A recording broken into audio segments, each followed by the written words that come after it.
Good day to everyone, especially to our subject instructor, Ma'am Maria Lourdes Escalera. I am Jesse Elabarico, standing as the leader of this group. Hi, I'm Jerson Estobay. I am Lenny P. Uranza. Hi everyone, and I am Alfie Tap, and we are from the Department of Secondary Education, major in English. And for today's video, we're going to talk about the deaf-blindness. Deaf-blindness is a quite rare condition, but before we discuss what deaf-blindness is, I'm going to define what is disability first. So disability is a mental or physical condition that restricts a person's activities, senses, or movements. Modern societies have recognized the problems faced by these individuals and passed laws that ease their interactions. Some people, therefore, believe that life for the disabled has become quite bearable. These changes are not sufficient to eliminate the hurdles associated with their conditions.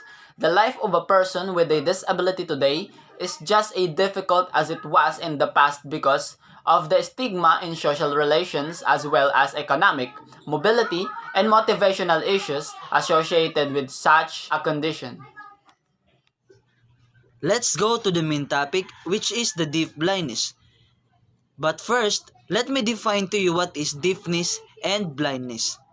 So deafness definition is hearing deafness or hearing loss refers to the total or partial inability to hear sounds. Blindness definition is a lack of vision. It may also refer to a loss of vision that cannot be corrected with glasses or contact lenses. Partial blindness means you have very limited vision. Complete blindness means you cannot see anything and do not see light. Most people who use term blindness mean complete blindness. Deaf blindness is a combination of vision and hearing loss that impairs a person's ability to communicate, obtain information, and navigate. It's also sometimes called dual sensory or multisensory impairment.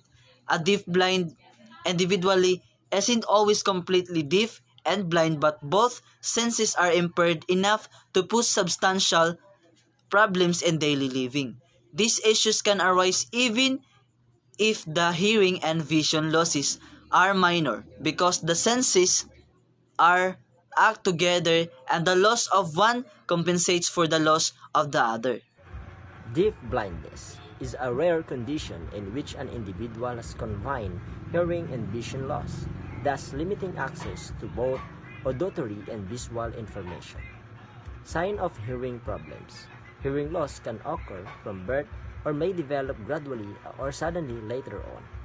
Signs that someone may have a problem with their hearing include not hearing if you speak to them from behind, needed to turn up the volume of the television or radio, difficulty following a conversation, particularly if several people are speaking or the person they're speaking to is unfamiliar, not hearing noises around them such as knock at the door or the doorbell ringing, ask others to speak loudly, slowly, and more clearly.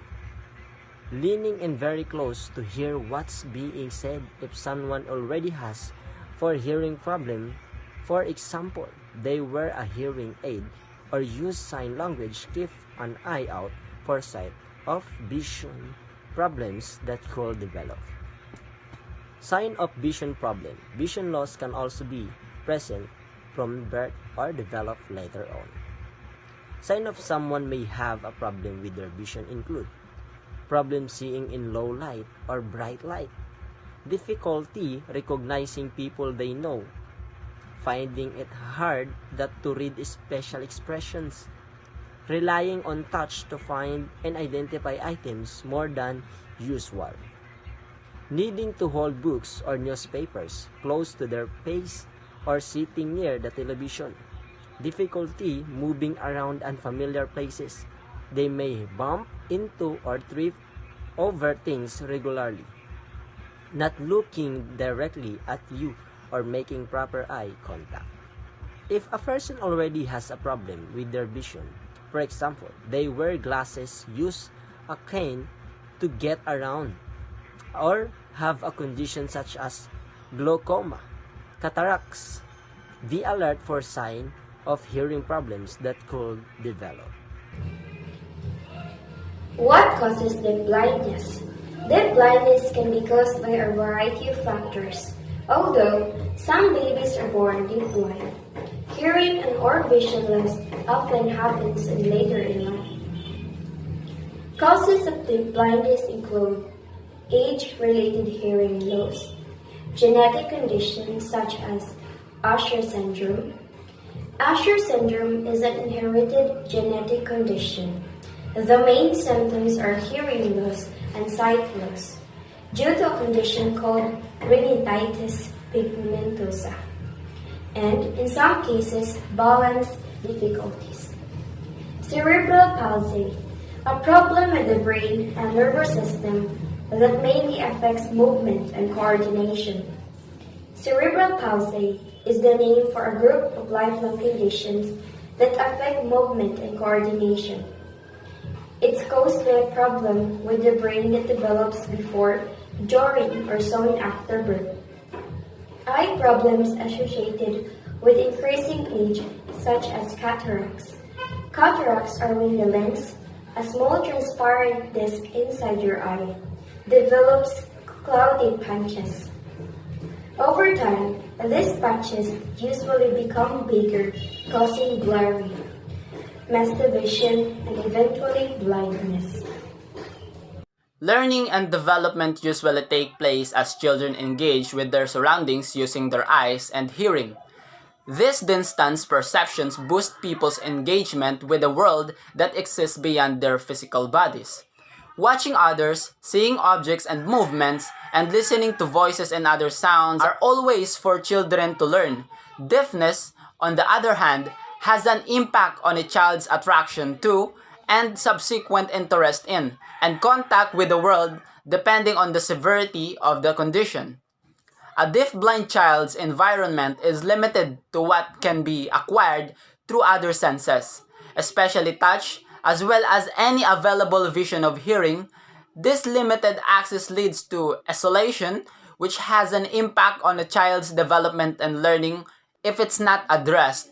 The more severe a child's deaf-blindness is, the smaller the world from which they may learn gets, and the sensation of touch becomes increasingly vital. Understanding the severity of child's deaf-blindness is the first step toward assisting the youngster in expanding his or her learning to areas outside their reach. For the tips about the deaf-blindness, so although treating the underlying causes of deaf-blindness is not always viable, people with the condition can benefit from a variety of care and support services. The majority of deaf-blind people will retain some hearing or vision. The severity of their hearing and vision difficulties will determine the level of care and support they require. A deaf-blind person's specific abilities and requirements should be assessed as soon as they are diagnosed. This will enable the creation of a personalized care plan. So the care plan will aim to preserve and maximize any remaining sensory functions that the person has and teach alternative communication methods such as deaf-blind manual alphabet, and help the person retain as much independence as possible. For example, by recommending they receive training to use a long cane or guide dog, or through the provision of a communicator guide. For young children, ensure their educational needs are met. Communication system. As deaf blindness can make communicating by speech and writing difficult, alternative form of communication may be necessary. The main communication system used by deaf-blind people include: number 1, clear speech. Speaking clearly is one of the most effective and common ways of communicating with deaf-blind people who have some remaining vision and hearing. Number 2, deaf-blind manual alphabet. A tactile form of communication where words are split into the deaf-blind person had using set position and movement.